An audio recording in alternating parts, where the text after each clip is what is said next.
terrestre. Entonces, ahí es prácticamente, no se considera la radiación, se considera la conducción, y si no hay ningún fluido líquido por ahí, pues es casi pura conducción. Entonces, sí depende del fenómeno que se esté analizando, es que una de ellas es predominante, a veces dos, pero claro, si yo me pongo ahorita en el sol, entonces tengo los tres fenómenos. Con el piso donde está en contacto estoy con conducción, si hay viento por ahí, hay convección y la radiación solar, entonces tengo las tres al mismo tiempo. Profe, por ejemplo, en el caso que usted nos comentó de que salvó a los de ingeniería civil, ¿ahí usted no consideró la radiación? No, acuérdate que muy intencionalmente lo puse en un norte, o sea, hice los cálculos como si hubiera norte. Y eso se incrementa la transferencia de calor, por supuesto, por convección, es predominante, y más si es húmedo, que obviamente no consideré ahí las características del aire húmedo, o sea, lluvia, pues. Pero bueno, como lo iban a leer abogados, pues dije, no van a saber ni de qué le estamos hablando. Y en efecto, así sucedió, tuvieron que mandarle a otros ingenieros a que le revisaran el trabajo. Sí, hay que considerar, casi cualquier problema que les toque analizar tiene muchas variables que muchas veces se desprecian. Un ejemplo sería, tu casa donde estás ahorita se está moviendo. Dices, pues no se está moviendo. Pero por supuesto que hay acomodo de tierra, a lo mejor microacomodo si tú quieres, o bien una pequeña explosión. Sí se han fijado que cuando pasa un camión o el camión de la basura ahí por la calle enfrente de su casa, pues se siente la vibración en la casa. Entonces, esos movimientos de vibración que se transmiten por el sólido, pues muchas veces se desprecian porque no hay una forma tan segura de cuantificar, y además son de poca influencia en este caso para esfuerzos. Entonces, casi todos los fenómenos se tiene que tomar en cuenta las variables más importantes, las que aportan el mayor valor de lo que se está buscando. Y también En tiene este que ver caso, algo sí, Jairo. el marco de referencia, ¿no? Sí, uno mismo pone el marco de referencia y pones las fronteras. Las fronteras es, yo de aquí hasta aquí voy a analizar para poder entonces cuantificar dentro de las fronteras que tú estás marcando.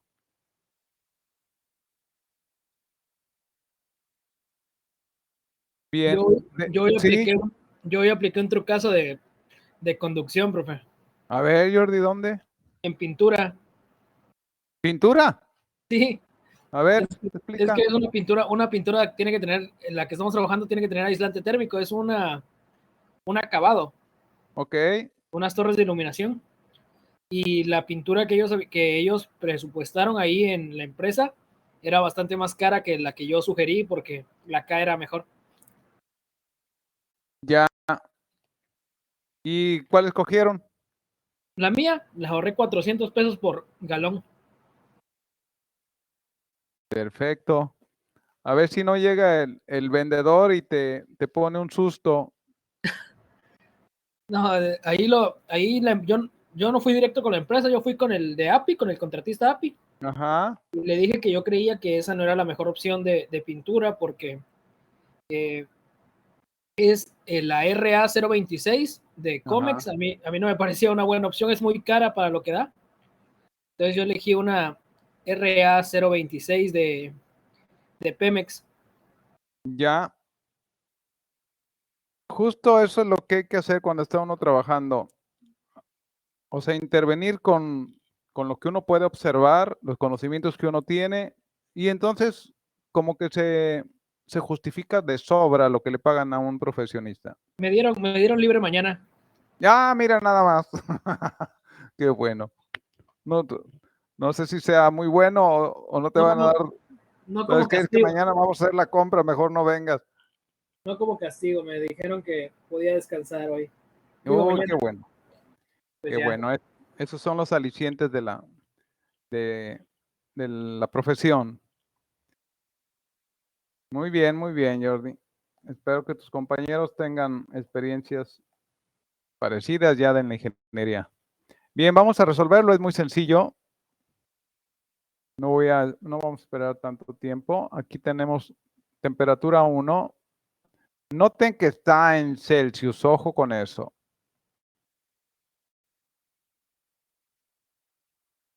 $250.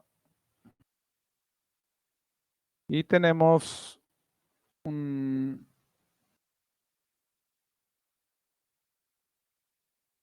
Por el área, pues sería 1 metro cuadrado por unidad de área.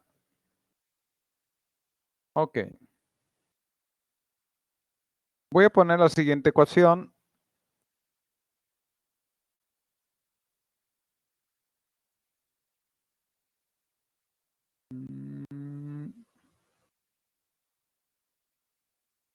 Flujo de calor es igual al área por la constante de Stefan Boltzmann que multiplica la temperatura a la cuarta.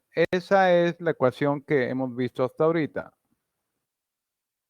Resulta que las dos emiten radiación, pero a esta que de 250 que emite radiación recibe mucho más de la que emite. Entonces hacemos una ecuación de ambas y sería lo siguiente. La ecuación que recibe la de 250 sería la siguiente. El área por Stefan Boltzmann por la diferencia de temperaturas T1 menos T2. Quiere decir que dos cuerpos que estén a la misma temperatura, los dos están emitiendo radiación, pero a final de cuentas no reciben entre sí, porque lo mismo que emite es lo mismo que recibe, entonces se mantiene energéticamente igual. Ponemos entonces esto Q sobre A sería como la densidad, que es igual a Q sobre A. La constante de Stefan Boltzmann, 5.7 por 10 a la menos 8.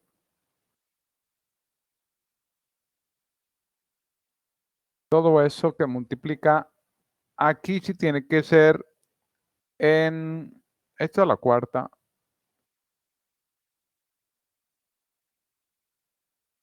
Son 800 más 273. Todo esto a la cuarta. Menos 250 más 273 a la cuarta. Ahora sí, ayúdenme con sus calculadoras a ver cuánto da eso.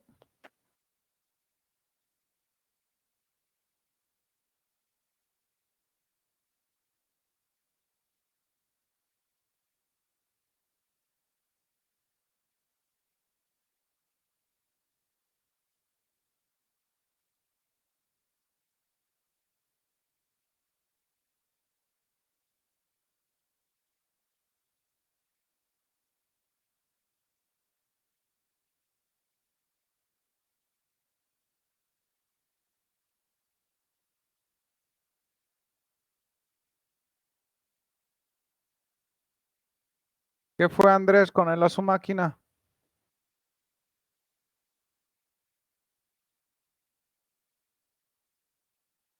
No, no, profe, del examen que estaba, que era el martes.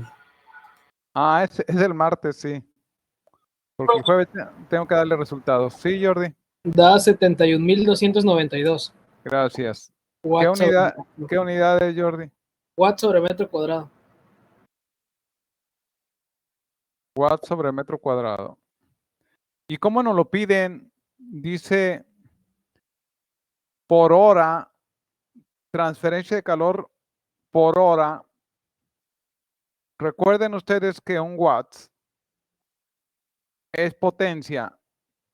La energía realmente, el calor está en joules. Estos son joules sobre segundo. Por lo tanto, voy a convertir esto en joules por hora. Bien, entonces sería Q igual 71. Vamos a ponerlo en kilojoules. Está en kilojoules ahí. Megajoules, kilowatts. Este está el resultado, aquí está, pero nos lo están pidiendo por hora. Nada más se multiplica por 3.6, ¿no?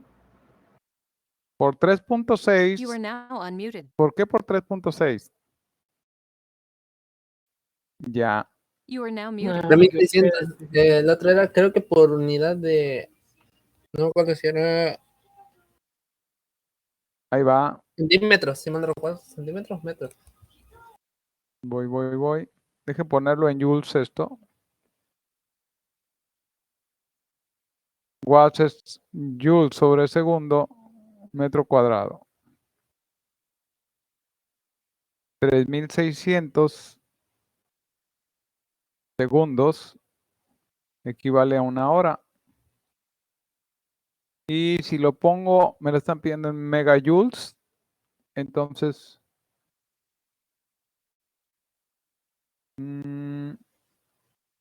joule, aquí sería. No, bueno.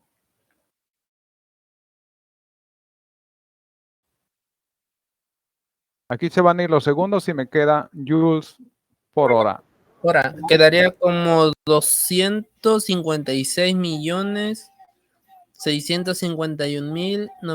256.651.920.3. Ok. Estos son joules Ahora, por metro cuadrado por hora. 3, 6 es igual a 256 megajoules por hora metro cuadrado. Bien, ahí está.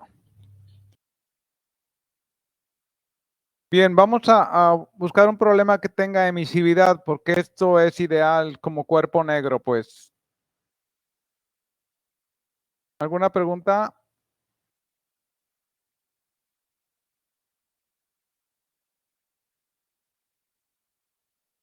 No. Bueno, por mi parte no, profe. correcto, gracias, José. Yo tengo una, profe. A ver, viene Jairo. Si tengo dos placas totalmente negras, pero una es de plástico y otra es de, no sé, acero pintado, ¿las Ok. dos van a absorber la misma cantidad de radiación?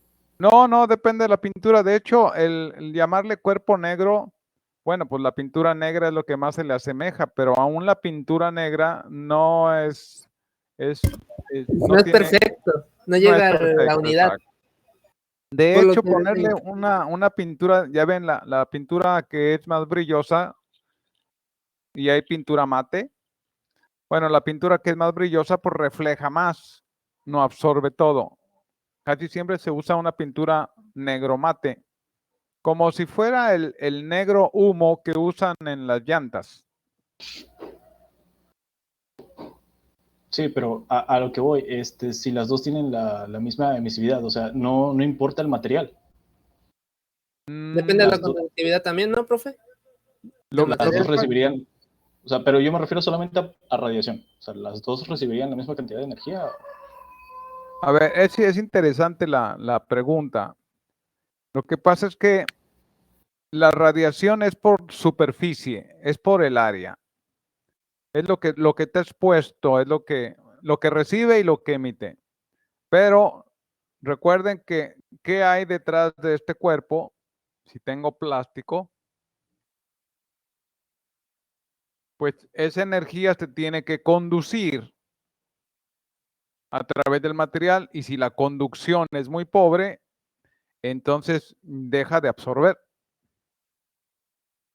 Absorbe y no O sea, radia tanto como la de metal, finalmente, ¿no? por la ecuación de continuidad, deja de absorber por la capacidad de conducción del cuerpo. Si yo le pongo un aislamiento inmediatamente detrás de la placa, pues quizás sea la pura superficie la que se caliente porque no va a poder pasar hacia el otro lado. Esta es una de las razones, ahorita lo que estamos viendo aquí. Si ustedes se acuestan ahorita ahí en la calle o en la playa, ahí están acostaditos.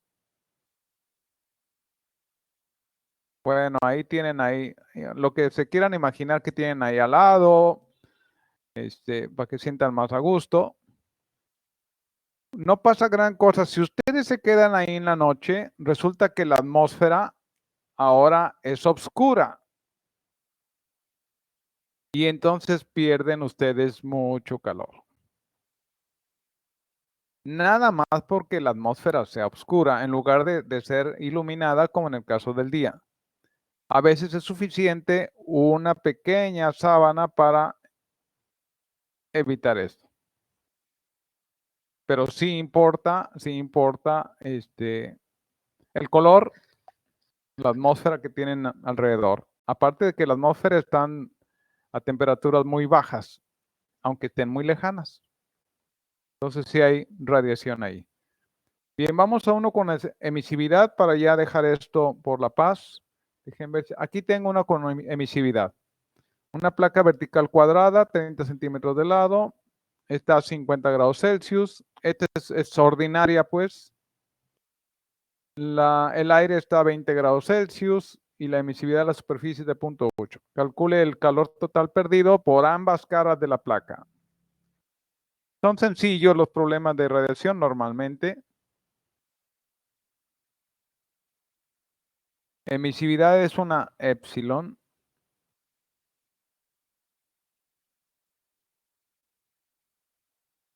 .8.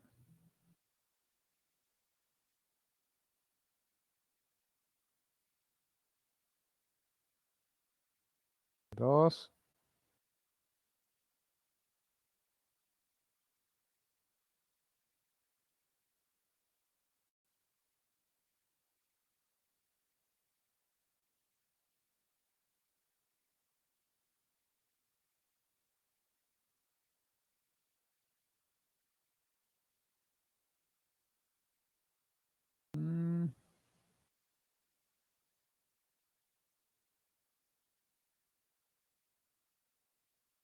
Bien, ya no los voy a esperar, no se necesita, es muy sencillo. Densidad de calor, o Q sobre A, es igual al área, bueno, 2 veces, no, voy a quitar ahorita el 2.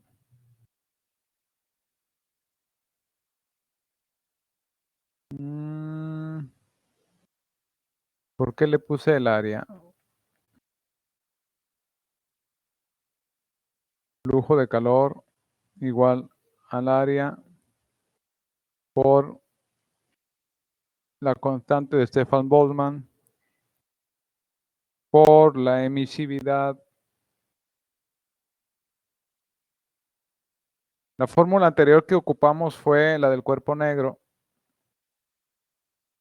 T1 a la cuarta menos T2 a la cuarta.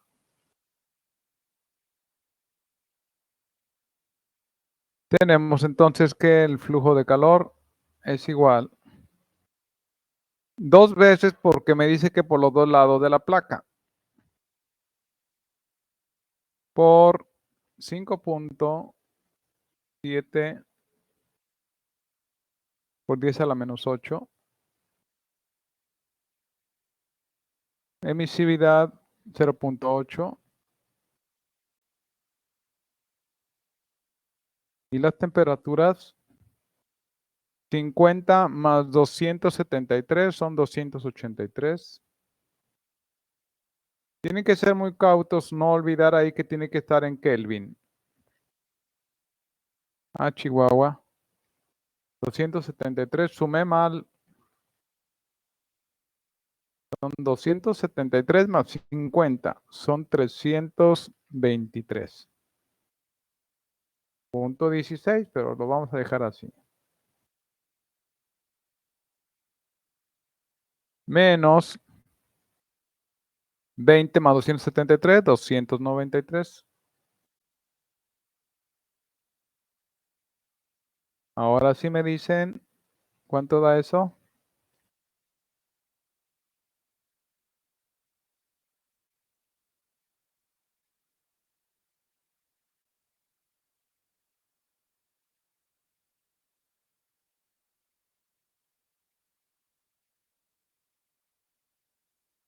Profe, pero el área no es 2. Ah, Chihuahua. Por punto 3 al cuadrado. Gracias.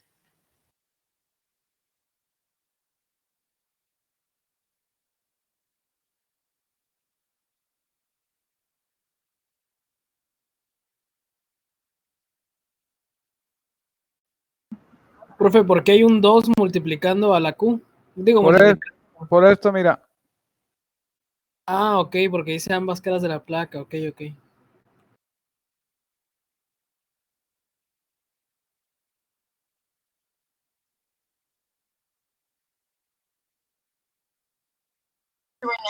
Ah, 28.8. correcto.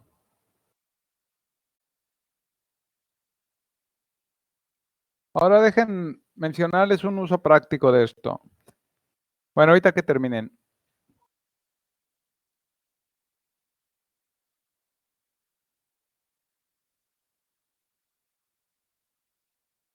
¿Listos? Bueno. Resulta que cuando uno hace cálculos se llama...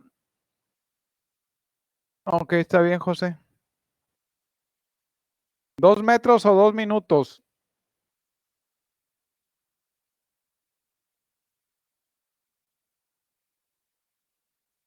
Ah, 2 minutos. Ah, pues sí, dije 2 metros como fregados.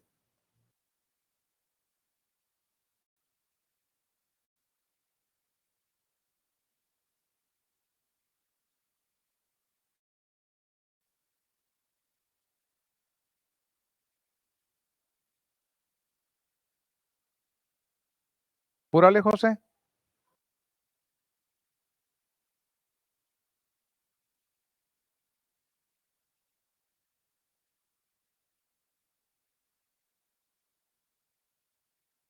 Ya.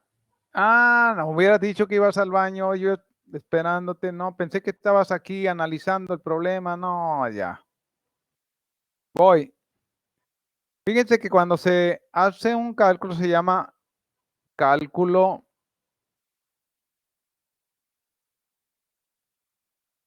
de carga térmica. De carga térmica. Te les explico qué es esto.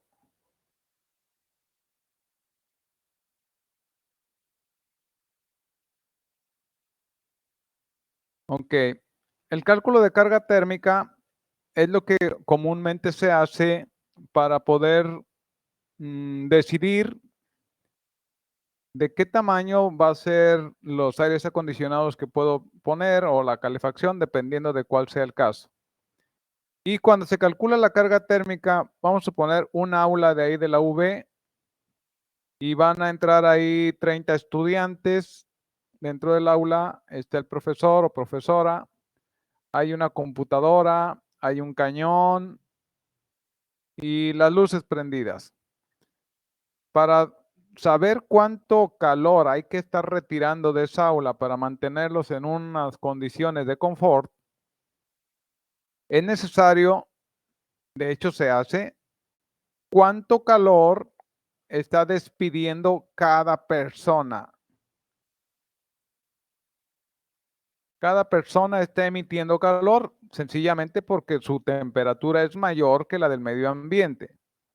Entonces obviamente que hay tablas, dice en promedio una persona sentada, porque si está haciendo ejercicio entonces cambian las condiciones, emite tanta cantidad de calor, tantos watts. Y entonces uno lo que hace es multiplicar considerando que todas las personas más o menos son promedio y se van sumando el calor que emiten las personas, el calor que emite el cañón, el calor que emite la computadora, el calor que emite la luz, y a eso se le suma lo que entra por las paredes y ventanas, y entonces se tiene el cálculo de carga térmica. Y todo ese calor hay que retirarlo mediante los equipos de aire acondicionado. Y eso determina de qué capacidad tienen que ser los equipos de aire acondicionado para darles confort en esas condiciones. Entonces, esto que estamos viendo de radiación explica en algo que un cuerpo que tiene mayor temperatura que el medio ambiente está emitiendo energía. Ese es un uso práctico de esto. Bien, aunque ya lo van a encontrar en tablas porque ya hicieron precisamente la experimentación. Dicen, bueno, una persona estándar, sentada, caminando, haciendo ejercicio, emiten tanto calor. En promedio, por supuesto. Porque basta con que una persona esté enferma o tenga COVID para que esté a mayor temperatura que los demás. Bueno, dejamos radiación. ¿Alguna pregunta, algún comentario?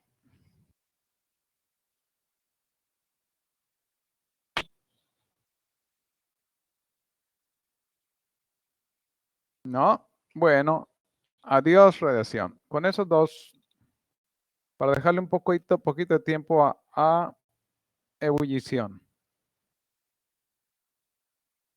Ya lo quito. 1, 2, 3, adiós.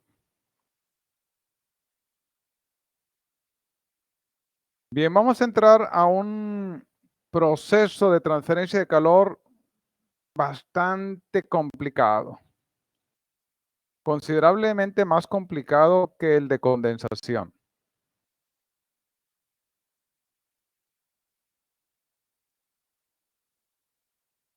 Voy a ebullición. Sí pueden venir conceptos teóricos en el examen, tanto de condensación como de ebullición. Pero aquí no quiero perder la oportunidad de mencionarles algo importante para los ingenieros. Ebullición. Ya está. ¿Listos? Bueno, van preguntando de favor y tomando nota. No se parece a lo que hayan visto en termodinámica, porque es otro el enfoque de transferencia de calor con respecto a la ebullición. En termodinámica, para ebullición y condensación, lo único que necesitan es la entalpía de cambio de fase y con eso ya la armaron. Y si acaso el título o la calidad del vapor, cuánta humedad hay dentro del vapor. Y eso es casi todo lo que se necesita. Se van a las tablas o al diagrama de Molière y ya estuvo. Bueno, en transferencia de calor no, está más complicado el asunto que qué cosa. Ahí voy. Ebullición, proceso de transformación de una sustancia del estado líquido al estado vapor. Ahí le puse entre paréntesis gas, ya hablamos un poco de eso de gas y vapor, diferencias. Bien, la ebullición se acompaña de la absorción de calor debido al cambio de fase. Es exactamente al contrario que en la condensación. En la condensación tiene que entregar calor para transformarse en líquido. En la ebullición tiene que absorber calor para transformarse en vapor. De hecho, esta es la causa del por qué el sudor es el medio por excelencia del cuerpo humano para enfriarse. Sale una gotita de agua en la superficie de la piel, se transforma en vapor y no tiene que absorber calor. Y como está pegado a la piel, pues absorbe calor de la piel, por eso se enfría algo el cuerpo. Bien, ahí está el fenómeno de ebullición. Se absorbe calor. Se conocen dos tipos de ebullición. Ebullición local y ebullición en masa. Ahorita voy a dar otras clasificaciones más de ebulliciones, tanto local como en masa. Bien, hoy te explico qué es local y qué es en masa. ¿Puedo mover? You are now Una unmuted. pregunta. You are now muted. Bien. Por el momento ninguno, profe. Adelante. Ok, correcto. Va, ebullición local. La ebullición local de un líquido sobre una superficie sólida de transmisión de calor. Explico lo de la ebullición local brevemente, luego va a haber más explicación de esto. Cuando tengo un fluido, un líquido que está en contacto con una superficie más caliente, la zona del fluido que está en contacto con la superficie caliente es la que se empieza a cambiar de fase. Entonces vuelven las burbujitas que salen primero en el fondo y cuando tiene suficiente volumen como para que la fuerza de empuje las levante, entonces salen hacia la superficie. Salen verticalmente, no siempre llegan a la superficie. Se le llama ebullición local porque está localizado precisamente en la superficie caliente. La ebullición en masa es un fenómeno que no apreciamos o la gente no se da cuenta tan fácilmente como esto. Todo el mundo ha visto hervir el agua, ha estado al pendiente ahí de la cocina, entonces no hay forma de que haya alguna persona de que nunca haya visto esto. De hecho, se parece, si no lo ha visto, mínimo las burbujas que salen en los refrescos embotellados, que son droga para el cuerpo humano. Esas burbujitas, dice, ah, qué rico se siente, qué feo sabe una Coca-Cola sin gas, qué rico sabe con gas. Fosfórico, por supuesto, pero pues bueno, cada quien tiene sus gustos, ¿no? Bien, aunque en el caso de la Coca-Cola pudieran decir, oye, es ebullición, sí, bueno, es cambio de fase, en este caso del gas que está mezclado con el refresco y al subir la temperatura y bajar la presión, ¡pum!, cambia a gas otra vez. Bien, continúo. Ebullición en masa, esto es causa de accidentes para un ingeniero. La ebullición está en todo el volumen del líquido. La fase de vapor aparece directamente en el interior del líquido en forma de burbujas de vapor individuales. Esto merece que lo explique con más detalle. Ok, aquí está. La ebullición en masa solo es posible si la fase líquida está sobrecalentada. Si no, no sucede. ¿Qué significa sobrecalentada? Bueno, que su temperatura sea mayor a la temperatura de saturación. Profe, es similar al cambio de estado instantáneo, ¿no? Sí, por supuesto, pero ¿cuándo sucede? O sea, ¿cómo yo puedo tener una olla y subirle la temperatura a mayor temperatura que la temperatura de saturación? ¿Cómo le hago?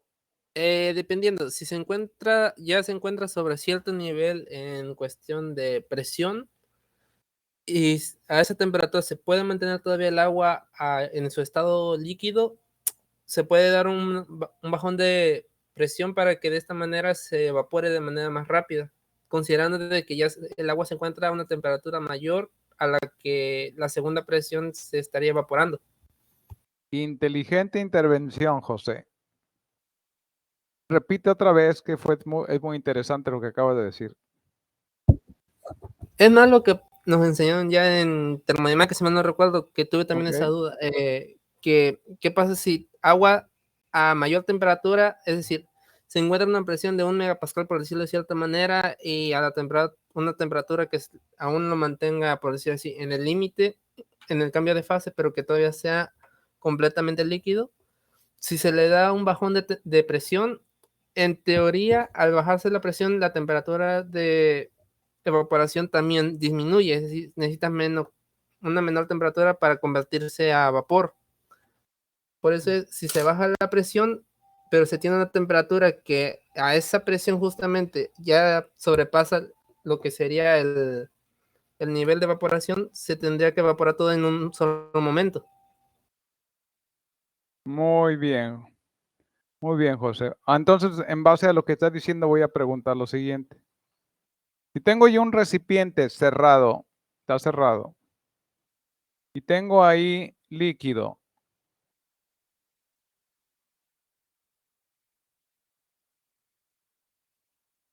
y le bajo la presión. Esto está cerrado, ¿eh? No está en contacto con la atmósfera. No tiene presión atmosférica, pues. Esto tiene aquí, de alguna forma le meto yo una bomba de vacío y lo pongo a una presión menor a la atmosférica. Pregunto si esto se empieza a transformar en vapor, aunque esté, si fuese agua y esté, digamos, a 50 grados Celsius. ¿Puedo tener vapor a 50 grados Celsius? En teoría es posible. Y en la práctica también, José.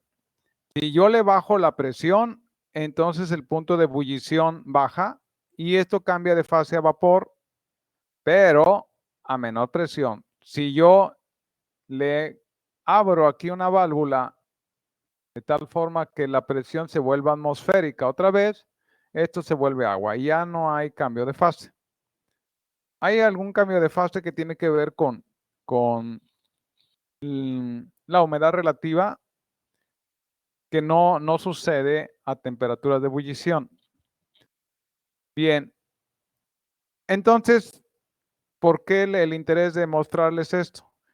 En las ollas de presión que tienen en su casa, en las Presto, en las Vasconia, la marca que sea, sucede lo contrario. Tienen su olla de presión, tienen ahí, no tienen manómetros y no es tan buena la olla, nomás tiene aquí una valvulita que empieza a hacer ruido. Y aquí un pivotito que le está diciendo si está levantado que hay presión. Bien, ayudan a ahorrar energía porque al tener presión puedo tener líquido a temperatura más elevada. Aquí hay líquido todavía arriba de 100 grados Celsius, si es agua. Ya puede estar a 120 grados Celsius y todavía tengo agua. Aquí este es el caso. Claro, si esta olla fuese transparente, yo puedo estar viendo el agua de la olla de presión. Pero si de repente o se vuela esta válvula o de alguna forma, se abre la tapa, se fractura, lo que sea, entonces instantáneamente toda esta agua que está a 120 grados Celsius se evapora. Y ya no importa la superficie que tenga en contacto, se llama ebullición en masa porque de repente se pierde, todo el líquido se transforma en vapor y como aproximadamente, dependiendo obviamente de la presión, 1 litro de agua produce como 1500 litros de vapor. Entonces, pues sabes que con esta poquita agua se llenó de vapor toda la cocina, pero es una ebullición en masa. Es un peligro cuando tenemos líquidos sobrecalentados, a presión, por supuesto. Si se revienta una tubería que tenga un condensado a alta temperatura porque tiene presión, pues resulta que casi en forma hay una ebullición en masa y generalmente quemaduras inmediatas. Aunque ustedes no asomen ahí la cara, se reventó la tapa, pues se llena casi inmediatamente la habitación de vapor, porque todo fue ebullición en masa. Bien, bueno, ya, continúo. Hay más que ver. Ahora, la ebullición en estanque, hay dos tipos de ebulliciones también, en estanque y en flujo. En estanque es una olla, lo tengo concentrado en una olla, no se mueve y ahí lo caliento. Y en flujo es una tubería, como en el caso de las calderas, en donde el agua va recorriendo un tubo y a través de la pared del tubo está recibiendo calor y entonces va a ir cambiando de fase. Entonces, ebullición en estanque, ebullición en flujo. Otra clasificación de ebullición.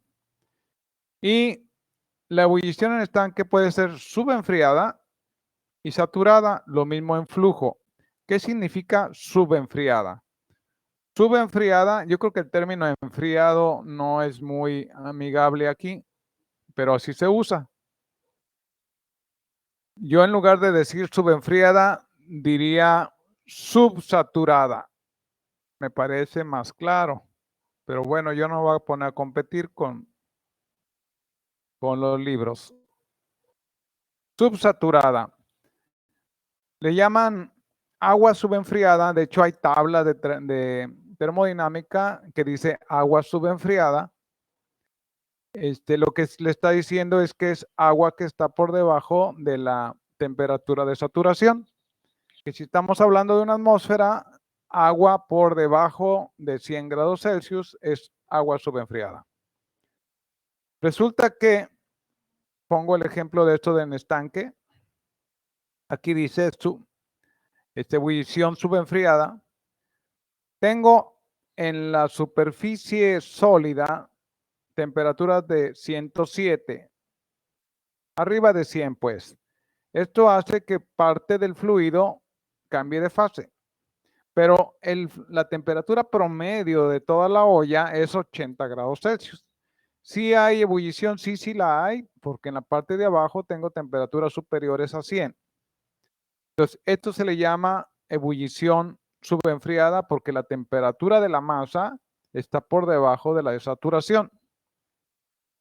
Bien, saturada no tiene mayor problema cuando toda la temperatura de la masa ya está a 100 grados Celsius y ya hay obviamente un intenso cambio de fase. Aquí el ejemplo está en la de estanque, pero lo mismo sucede en la de flujo.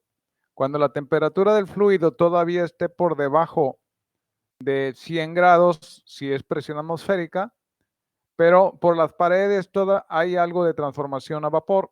Entonces es ebullición subenfriada, en flujo subenfriada. Y saturada cuando ya la temperatura del fluido ya está a la temperatura de saturación. Bien, ¿está claro?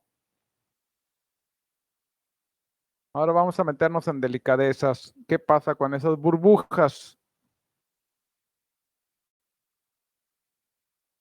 Bien, no, pues ahora sí ya está más en chino porque está más que estudiado y clasificado esto. Dice que cuando un fluido, esto está en estanque, está el análisis de las fases en las que va pasando cuando un fluido se somete a mayores temperaturas hasta cambiar de fase. Se dice que tiene estos pasos más o menos diferentes. Cuando se empieza a calentar el fluido, no hay todavía cambio de fase, no hay burbujas, pero hay movimientos de convección, nada más por la diferencia de temperaturas. Aquí están estas flechitas, son los movimientos convectivos que ya hemos estudiado. Bien, llega un momento en que la superficie ya tiene temperatura mayor a la de saturación y empiezan a formarse pequeñas burbujas del fluido que está en contacto con el sólido. Se llaman ebullición nucleada. Ebullición nucleada porque estos se le llaman núcleos, las pequeñas burbujitas que se forman en la superficie sólida y caliente. Bien, inicialmente esas burbujas se mantienen pegadas a la superficie. Cuando siguen incrementando la temperatura empiezan a crecer. Y crecen porque sube la temperatura y porque más agua se transforma en vapor. Cuando tienen suficiente tamaño como para que por las fuerzas de flotación se despegue, entonces esa burbuja sale a la masa del fluido. Tercera fase. Cuarta fase. Ya se generaliza el tamaño de las burbujas, se empiezan a desprender en forma más notoria e incluso algunas de ellas se unen y se transforman obviamente en burbujas de vapor más grandes. Entre más grandes sean las burbujas, más rápido ascienden por la diferencia de densidad, claro. Bien, un quinto paso o quinta clasificación, aquí ya se forman especie de láminas, las burbujas en el fondo se unen y se forma una especie de capa. Esta es la peor. Ahorita vamos a ver el gráfico. la peor transferencia de calor, porque resulta que todo este vapor que está casi pegado a la placa evita que el fluido de menor temperatura entre en contacto con la placa. Entonces, aquí disminuye la transferencia de calor. Ahorita les muestro el gráfico de transferencia de calor. Se llama flujo de calor crítico. Transición a la ebullición. Bien, ya se generaliza y las burbujas se vuelven considerablemente turbulentas y llegan hasta la superficie. Estas no siempre llegan a la superficie porque el fluido todavía está subenfriado. Entonces se van enfriando en el trayecto y muchas veces todavía ni siquiera llegan a salir a la superficie. Y bien, al final ya se cubre totalmente el fondo del sólido caliente de vapor. Bien, esto es en estanque. Cuando está en flujo, se vuelve más complicado. Voy a cambiar. Bien, aquí está, este también sigue estando en estanque. Esta es la curva watts por metro cuadrado y me da ideas de cuándo sucede. Resulta que, como pueden estar observando aquí, esta es la transferencia de calor y esta es la delta T, diferencia de temperatura entre la pared, la superficie y la temperatura de saturación. De tal forma que esto se vuelve ya entonces muy complicado, porque si yo les pido, calcúleme el calor transferido por ebullición, tendrán que decirme, oiga, ¿en qué fase está? Porque no hay la misma transferencia en diferente fase. Y por lo tanto se vuelve complicado porque hay ecuaciones casi para cada fase. Claro que tendríamos que hacer un promedio de todas estas para tener una idea del calor promedio para cambiar totalmente de fase. Noten aquí lo siguiente. Bien, cuando tengo una diferencia de 1 a 5 grados delta T, la temperatura de la superficie aquí está con 3 grados, cae en este espacio. Entre 1 y 5 grados de diferencia es más caliente la pared que la temperatura de saturación, pues la transferencia de calor es relativamente reducida. Son casi puros movimientos convectivos y un poquito de evaporación. De 5 a 10 grados por encima, la temperatura de la superficie, como en este caso 110 grados en la superficie, entonces el calor se empieza a transferir con mayor velocidad. Aquí hay, ojo con esto, dejen ampliarlo. Colapso de burbujas en el líquido. Es decir, estas burbujas están grandes aquí abajo, se sueltan, van ascendiendo y se van haciendo más chiquitas porque se van enfriando con el líquido. Entonces hay algunas burbujas que no llegan hasta la parte superior, se colapsan a medio líquido. Bien, aquí ya en este caso de 10 a 30 grados por encima de la temperatura de saturación, las burbujas llegan a estar libremente hasta la superficie y ahí, ¡pum!, revientan y se transforman directamente en vapor. Alguien dirá, bueno, si ya eran vapor aquí, ¿por qué cuando llega aquí se revienta? Bueno, porque la presión acá arriba es más baja que dentro de la masa de fluido líquido. Bien, de 30 a 120 grados por encima de la temperatura de saturación, baja la transferencia de calor. Este es el flujo máximo de transferencia de calor. Luego baja. Esto de 120 no lo tengo aquí en un diagrama. No está. 180. No, sí, este es el caso de esta zona.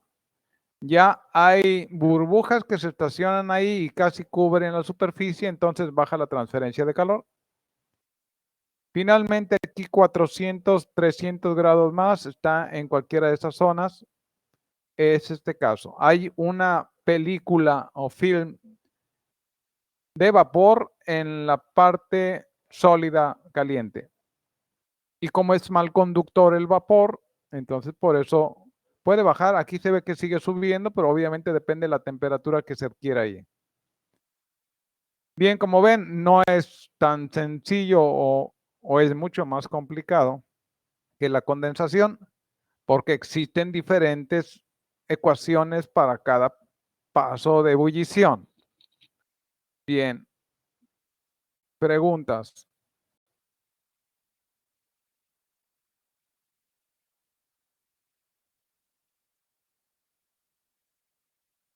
Profe, no sé si ha visto los videos donde están las botellas de agua en el congelador, pero siguen en Ajá. estado líquido y les pegas un golpe y se vuelven hielo. Ah, Chihuahua, a ver otra vez, a ver, Jordi.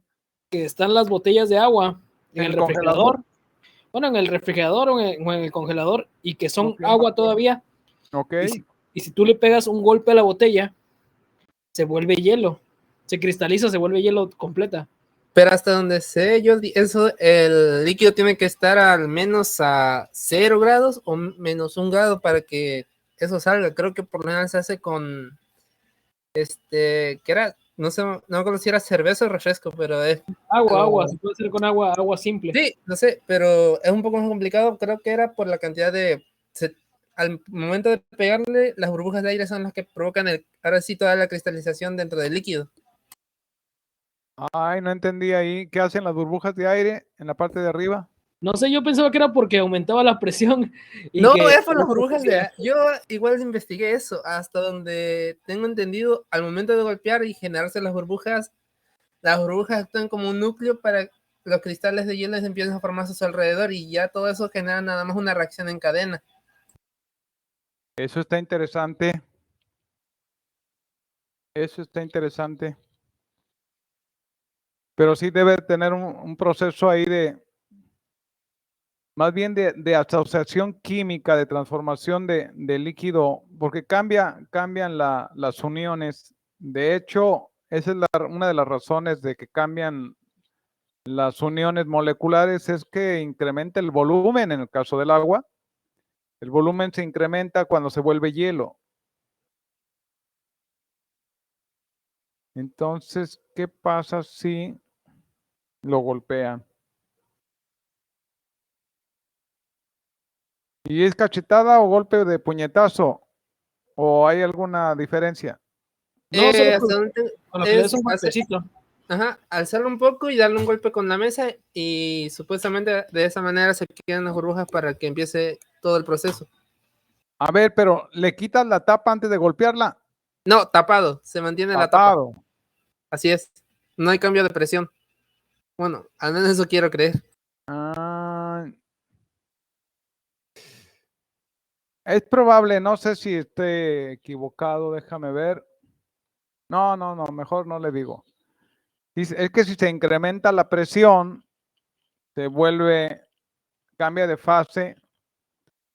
Si incremento la presión, puedo transformar vapor, lo puedo transformar en líquido. ¿Están de acuerdo? Si incremento la presión, tengo vapor y le incremento la presión cada vez más, entonces puedo transformarlo en líquido. ¿Sí o no? Pues si dijimos ¿Se que si mantiene le la baja, temperatura? Sí, profe. sí, si dijimos que le bajamos la temperatura, puede bullir, pero solamente que la presión sea más baja. Entonces, si le incremento la presión, pues menos se bulle. Entonces, si yo tengo una botella con agua muy fría y le incremento la presión, aunque sea instantánea con el golpe, pues entonces va al estado inferior el estado sólido. Bueno, pero estoy elucubrando, tratando de entender eso. Debe verlo Sí. mejor, profe, para que no le diga que le estamos cuenteando nada. Bueno, correcto. Tengan la seguridad que lo voy a investigar. Bien, continúo. Hay un fenómeno muy importante que no quiero dejar de mencionarlo, que es ebullición en flujo. Bueno, esto se le llama punto crítico de calor y esta es la ecuación para ese punto, el punto de máximo calor en la ebullición nucleada. Esta ecuación es para este punto y depende de la configuración geométrica. Bueno, como pueden ver, ya no les voy a poder dar una fórmula para cada pedacito, pero bueno, para que tengan idea de lo complicado que es. Profe, ¿a qué se refiere con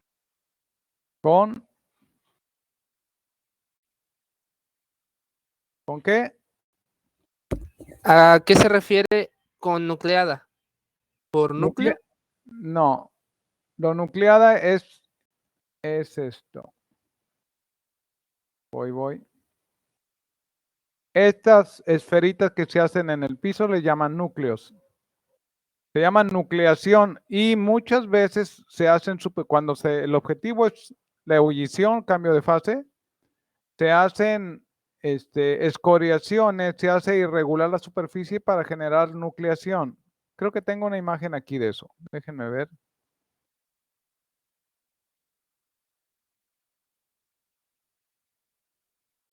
Ok. Aquí está. Sitios de nucleación. Estas son imperfecciones de la superficie caliente y justo se le hacen escoriaciones para que se formen núcleos o inicios de burbujas de vapor. Y esta es la ecuación de Rosenov para el cálculo de calor en ebullición nucleada. Cuando tengo todavía en la parte inferior puras burbujas de vapor. Esta es una ecuación promedio para ebullición nucleada. Como ven, está mucho más complicado esto que condensación. Es el calor de ebullición nucleada, tiene que ver con la viscosidad dinámica, no lo tengo aquí, la entalpía de vaporización, la densidad del líquido y del vapor, la tensión superficial interfase, no, pues ya nos metimos en problemas. CPL, calor específico de líquido. CSF, constante experimental dependiente de la combinación superficie-fluido, encontrado en tablas. Temperatura de pared, temperatura del vapor y el Prandtl de líquido. Y esto nos va a dar en watts sobre metros cuadrados. Si yo tuviera, si yo disfrutara del dolor ajeno, les pondría un problema de ebullición en el examen. Pero no disfruto de eso. Bien, a esto se le llama nucleación y a mí me consta en la industria, en algunas tuberías que intencionalmente se le hacen, se llama granallado, como se le disparan esferitas de acero a una tubería de aluminio por el interior para hacerla cacariza por dentro, intencionalmente, para favorecer la ebullición nucleada. Granallado se llama el método. Bien, esto sí es importante y esto quizás sea de lo más importante que tenga que mencionarles porque se van a topar con ellos. Cuando la ebullición está en flujo, ahora va en movimiento, generalmente obviamente en una tubería. Pero la tubería puede ir horizontal y puede ir vertical, cualquiera de las dos formas. De hecho, en una caldera, la caldera que su función obviamente es producir vapor, se mete agua condensado, se calienta y se espera que al final de la caldera salga vapor sobrecalentado. Generalmente. Bien, resulta que si el cambio de fase y la tubería dentro de una caldera tiene muchos cambios de dirección. No puedo, tengo por ahí imágenes de calderas, pero no creo que tenga ahorita la oportunidad de mostrárselas. porque tengo que buscarlas y luego ver si me permite verlas aquí. Bien, resulta que en el hogar es donde están los quemadores en una caldera, los tubos de condensado, los tubos de agua que se va a transformar en vapor, que tiene que ser agua tratada, desmineralizada para evitar tapar los tubos de la caldera, son horizontales. Pero una vez que ya empiezan a cambiar de fase, en la caldera entonces empieza a crecer para arriba. Esos tubos empiezan a les cambian su dirección a vertical. La razón es netamente de ingeniería. Por lo siguiente, si yo tengo un tubo horizontal y lo utilizo para cambiar de fase, aquí están invertidos. Ok, déjenme ver dónde empieza. Mezcla de flujo. Ok. Inicialmente llevo un fluido en el tubo, en este caso hacia el lado derecho, y se están formando pequeñas burbujas y va una mezcla de líquido con burbujas. En la medida que estas burbujas van creciendo, se van uniendo y entonces me forman burbujas más grandes que naturalmente por densidad se van a la parte superior del tubo. Todo este es el mismo tubo, nada más en diferente fase. Aquí sigue yendo el fluido para allá. Se le forman especie de tapones, plugs de vapor que van a la parte de arriba. Cuando esto sigue creciendo, entonces se unen estos y entonces sí se estratifica el flujo. Tengo una parte inferior con puro líquido y una parte superior con puro vapor. Pero como se está calentando el tubo, seguramente para que esto esté cambiando de fase, hay un fenómeno mecánico muy importante. Aquí tengo claramente medio tubo lleno de líquido y medio tubo lleno de vapor. Y fíjense qué pasa en un tubo. Yo tengo un tubo.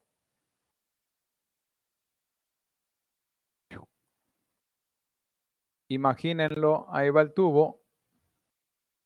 Imaginen que en la parte inferior lleva líquido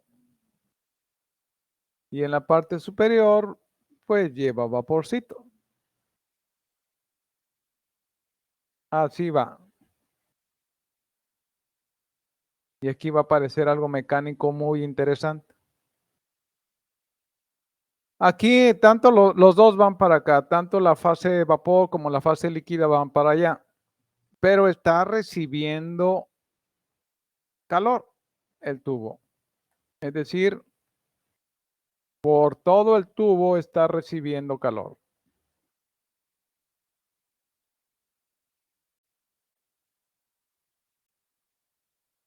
Así, en toda la periferia. Pero resulta que el agua es mucho mejor conductor, si esto fue, bueno, el líquido para ser exactos. El líquido es mucho mejor conductor del calor que el vapor. Por lo tanto, el calor que está entrando por la parte inferior inmediatamente se lo lleva el líquido. Y el calor que está entrando por la parte con vapor no se dispersa tan rápidamente porque este es un mal conductor del calor. Y este fenómeno hace que la parte de arriba que tiene vapor, el material del tubo se caliente más porque este no lo enfría tan rápido. Y en la parte de abajo se enfría más rápido porque el líquido es mejor conductor y arrastra el calor y se lo lleva. Esto hace un fenómeno mecánico que los mecánicos no lo podemos explicar, pero no todo el mundo se lo puede explicar, a que este tubo, sin que llegue King Kong, se doble.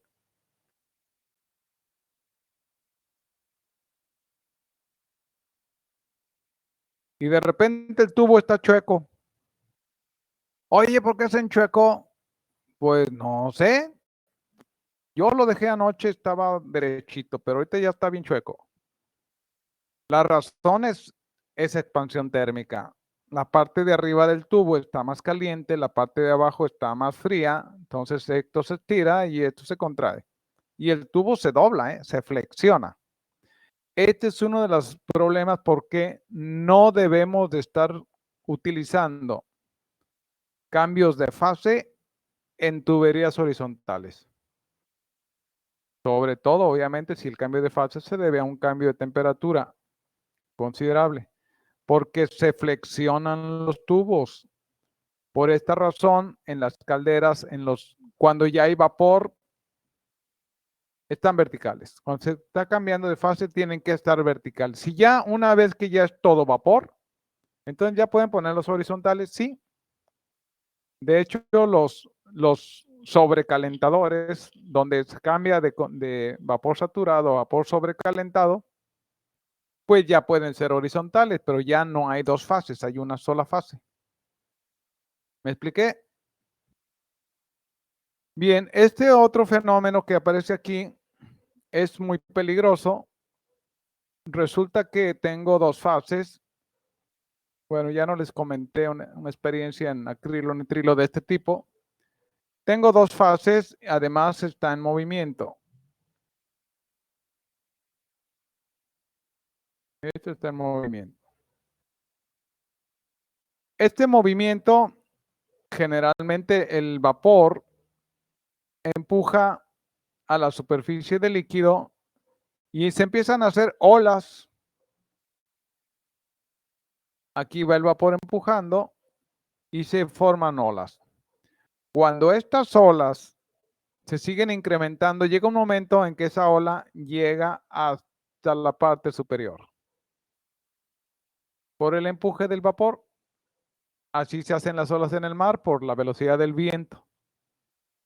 Cuando esta ola llega a tapar el 100% del tubo, esto se transforma en un tapón. Pero un tapón desplazable, es decir, todo el tapón se va por el tubo. Y resulta que como el líquido es prácticamente incompresible, si este tubo llega a una esquina y da la vuelta, como sucede muy frecuentemente, no todos los tubos son totalmente rectos. Si aquí llevo fluido líquido y llega a tapar, ocupar todo esto, entonces cuando llega a esta parte, ese tapón, es como un ariete. Un ariete, de hecho se le llama golpe de ariete. Y revienta el tubo, ¿eh? Revienta el tubo, es peor que un martillazo, se oye como una explosión. Todo porque el condensado que lleva aquí, con su velocidad, ha llegado a tapar el tubo completo y entonces viene el golpe de ariete. Altamente peligroso. Se le llama golpe de ariete porque el ariete era lo que utilizaban antes los ejércitos antiguos, los romanos, para tumbar los portones de los castillos. No era más que un poste, un árbol y luego le ponían aquí una cabeza de chivo, de borrego. Casualmente a ese borrego se le asigna Aries. El signo de Aries, de hecho, es un borrego, por eso le llama ariete. Y es sumamente peligroso. Entonces, cambios de fase en tubos horizontales es peligroso. Cuidado con eso. Bien, una vez que ya la mayor parte es vapor, entonces quedan nada más las paredes del tubo con algo de líquido y al centro va vapor. Finalmente ya queda todo como vapor y ya podemos poner tranquilamente los tubos horizontales. ¿Por qué les menciono esto? Porque en base a este conocimiento, cuando ustedes andan en una planta industrial y ven dos intercambiadores de calor que por fuera pues no se ven como más que como tanquecitos y les dicen, a ver, aquí hay dos intercambiadores de calor. Ahí está uno y ahí está el otro. Lo voy a completar. Aquí tiene su cabezal, se llaman cabezotes. Y aquí tiene su cabezote. Son como tanquecitos los intercambiadores de calor. Los tubo coraza, que hay otras formas. Nada más de ver los intercambiadores así, los dos son intercambiadores de calor. Los dos.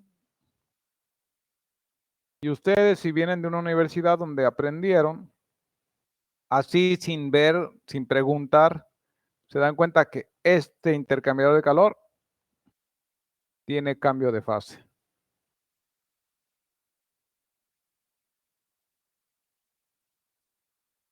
¿Por qué? Porque lo pusieron parado. Porque lo pusieron parado y es la mejor forma de hacerlo sin que se dañe el intercambiador de calor o la tubería. Si está acostado, puede ser nada más intercambio de temperatura sin cambiar de fase. Estos normalmente se le llaman rehervidores. Rehervidores es una forma usual de llamarlos. Y estos pueden ser nada más calentadores o enfriadores. Bueno, ya está. Quería mencionar esto. El fenómeno sucede también cuando está vertical, pero aquí no tienen el problema de que la fase gaseosa ocupa la mitad del tubo. Generalmente se va al centro, el líquido a la parte exterior y no hay tantos esfuerzos mecánicos por expansiones térmicas. Bueno, eso me interesaba mencionarle. ¿Preguntas?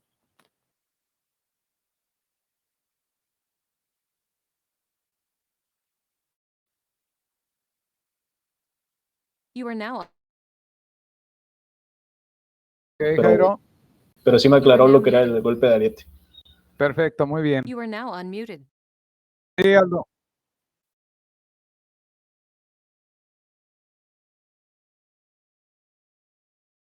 Muy poca probabilidad. You are now muted. Muy poca probabilidad. You are now unmuted. ¿Sí? You are now muted. Bien, ¿alguien más? Hay golpes de ariete que no tienen que ver con un fluido, un flujo bifásico, ¿eh? Es el cierre de una válvula muy rápidamente, origina un golpe de ariete, que a final de cuentas eso fue lo que ocasionó el derrame petrolero de Nanchital al río Coatzacoalcos. Fue un golpe de ariete debido al cierre de una válvula en forma repentina. Va el flujo en friega y le ponen un paro ahí, entonces el fluido por su propia inercia revienta la válvula y entonces se hace el derrame petrolero. Pero bueno, ya son cosas que ve uno después. En la noticia nada más les dicen que se murieron tantos pescados. Bien, ¿continúa alguna otra pregunta? No. Eso me interesaba mencionar. Sí, José. No, le dije que por mi parte no. Ah, ya. Bien, aquí está una curva. Aquí observen que esto es coeficiente de transferencia de calor. Es bajo y alto de este lado. Esta es la calidad. La calidad aquí es X igual a 0, es puro líquido, agua. Si fuera agua, pues. Y aquí la calidad es 1, es todo vapor. Y aquí se observa cómo va cambiando el coeficiente de transferencia de calor dependiendo de la fase. La más baja, el valor de coeficiente de transferencia de calor está justo cuando hay un anillo de líquido y en medio va al vapor. Y a partir de ahí ya todo se vuelve vapor. Como pueden ver, para esto si yo quiero calcular la transferencia de calor, pues tenemos que hacer un promedio de todo esto. porque tendría una ecuación diferente para cada fase, dado que hay diferente coeficiente de transferencia de calor. Por ahí lo puse en diapositiva de que se requieren, hay ecuaciones para cada fase de ebullición. Bueno, yo creo que ya vamos a terminar. Ok, el cálculo de transferencia de calor en la convección forzada del líquido subenfriado y el vapor se calcula en forma ordinaria. Sí, pero aquí son fluidos puros. Es puro líquido o puro vapor. No, ya no hay problema ahí, ya sabemos calcularlo. El problema es calcularlo justo en el cambio de fase. Para los regímenes de flujo de burbujas, de tapón anular y neblina, existen correlaciones de determinación de transferencia. Es decir, que para cada fase hay ecuaciones para calcular cuánto se transfiere de calor en esa fase nada más. Lo cual vuelve muy complicado, obviamente, esa fase de cambio de líquido a vapor. Esto antes de esa fase lo podemos ya tenemos conocimiento para poderlo calcular. Generalmente va a ser, en este caso, por convección forzada. Si es puro líquido, ya sabemos calcularlo. Si es puro vapor, ya sabemos calcularlo. Pero esto es justo para el cambio de fase, para la ebullición. Se obtiene una estimación burda del flujo de calor al sumar los flujos de calor por convección forzada y de ebullición de estanque. Bien, no hay más remedio, hay que buscar un promedio porque esto nos da mucha variabilidad. ¿Preguntas? En la gráfica anterior, profe, ¿por qué el coeficiente de transferencia vuelve a aumentar? Bien, déjame ver, déjame tratar de interpretar por qué.